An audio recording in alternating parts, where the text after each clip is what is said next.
The Asia Times. Korea during the Emperor of Yongle. Cultivating a Golden Age in East Asia.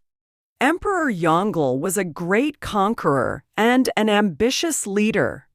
While he built the massive Forbidden City in Beijing and sent Zheng He's fleet as far as Africa to show China's power, Korea was also blooming with its own technology, like rain gauges and sundials, led by King Sejong and geniuses like Jang Yongshir. When Yongle sent treasures to King Sejong, the king replied with high-quality Korean paper and ginseng, leading a peaceful golden age in East Asia together. Korea during the Emperor of Wanli. Emperor Wanli, the 13th emperor of the Ming dynasty, ruled for 47 years. However, he did not take care of his country for nearly 30 years, so people criticize him for starting the fall of the Ming dynasty. But he visited the construction site 3 times and spent a huge amount of money, 8 million taels of silver, to build a palace 27 meters underground. During the Imjin War, when King Seonjo of Joseon asked for help, Wanli said, "In a dream, I was Liu Bei and you were Zhang Fei. How can an older brother ignore his younger brother's trouble?" Then, he sent many soldiers even though his officials strongly disagreed. 정릉, Dingling. Wuzabi literally means a stone monument with no letters.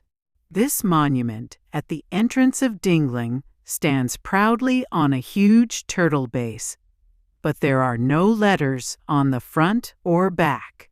This is because of the cold judgment that there were no achievements worth recording despite his long 47-year reign. Red is a color that symbolized the authority of the royal family, and ordinary people could not use it. The pavilion with yellow roof tiles on the red castle wall is called Minglu. Inside, a stone monument carved with the words, "Tomb of Emperor Shenzong," tells us who the owner of the tomb is. Short script. This monument has no letters because the emperor did nothing. 이 비석엔 글자가 없어요. 왜냐하면 황제가 아무것도 안 했거든요. Red and yellow were the colors of the royal family, so ordinary people could not use them. 빨간색과 노란색은 황실의 색이라서 일반 백성들은 사용할 수 없었어요. 지하궁전. It is a huge stone palace located 27 meters below the ground. 중전, middle hall.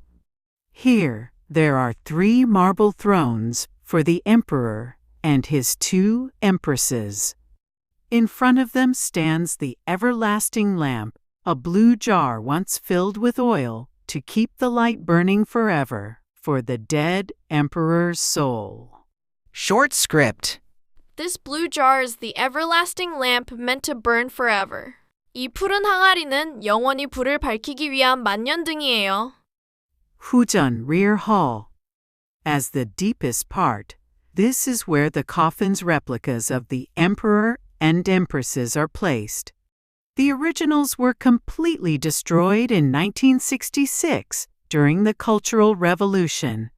People dragged the bones of Emperor Wanli and the 2 empresses to the square, held a criticism meeting, and burned them.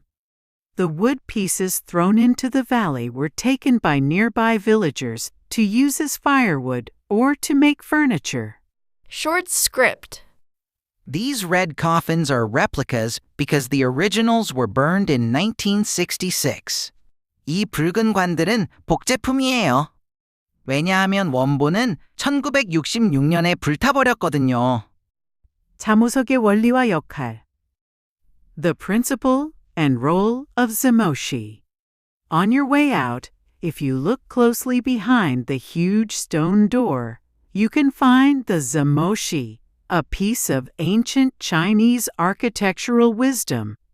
It is a stone pillar designed so that when the door is closed from the outside, it locks automatically from the inside. Even if you pushed from the outside, the door could not be opened because the stone pillar was holding it from the inside. 정릉박물관, Dingling Museum. In the Dingling Museum exhibition halls, you can see real artifacts excavated from underground. Here, you can personally see the gold crown made by weaving gold threads thinner than hair, and the Empress's phoenix crown decorated with thousands of pearls and jewels.